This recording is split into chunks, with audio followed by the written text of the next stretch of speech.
एक बार एक भिखारी अपने जीवन से परेशान हो चुका था, क्योंकि उसे अपने जीवन को चलाने के लिए भीख मांगना पड़ता था। यही बात को लेकर वह बहुत दुखी रहता था और दिन भर यही सोचता रहता कि उसके जीवन में बदलाव कैसे आएगा, और यह सोचकर वह निराश हो जाता। वह हर दिन देखता कि बहुत सारे लोग निराश होकर आंखों में आंसू लिए विभिन्न चिंताओं से परेशान होकर गौतम बुद्ध के पास जाते थे, और वापस लौटते समय वह बहुत खुश होते थे। वह भिखारी यह नहीं समझ पा रहा था कि गौतम बुद्ध उनके साथ ऐसा क्या करते थे जो लोग इतने खुशी खुशी वापस लौटते थे। यह सब सोचकर वह भिखारी भी निर्णय लिया कि वह भी महात्मा बुद्ध के पास जाएगा और देखेगा कि बुद्ध उनके साथ ऐसा क्या करते हैं कि इतने दुखी लोग इतने खुश हो जाते हैं। वह महात्मा बुद्ध के पास चल पड़ा। जहाँ पर बुद्ध बैठे हुए थे वहाँ बहुत लंबी कतार लगी हुई थी, तो वह भिखारी भी कतार में खड़ा हो गया और अपनी बारी का इंतजार करने लगा। देखते ही देखते उसकी बारी आ गई।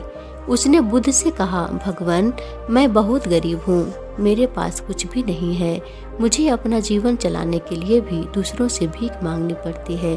अब आप ही बताइए, मैं अपने जीवन को कैसे बेहतर कर सकूं?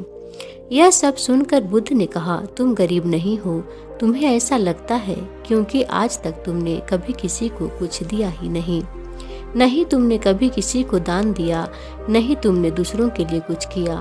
यह सब सुनकर भिखारी बोला, भगवान, मैं तो खुद एक भिखारी हूँ, मैं लोगों को कैसे दान कर सकता हूँ और कैसे लोगों की सहायता कर सकता हूँ? मुझे तो खुद अपना जीवन चलाने के लिए दूसरों से मांगना पड़ता है।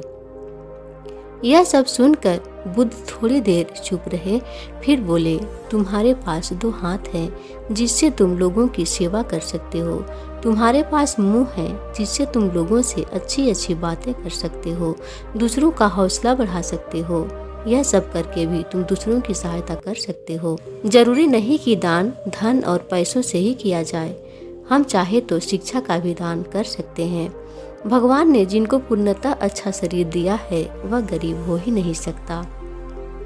बुद्ध की यह सब बातें सुन लेने के बाद वह भिखारी बहुत ही ज्यादा खुश हुआ। अब उसका मन संतुष्ट हो गया था। तो दोस्तों, इस कहानी से हमें यह सीख मिलती है कि हमें यह कभी नहीं सोचना चाहिए कि हम गरीब हैं, बल्कि हम अपने बुद्धि, विवेक और शरीर का उपयोग करके आगे बढ़ सकते हैं और खुद का जीवन बेहतर बना सकते हैं।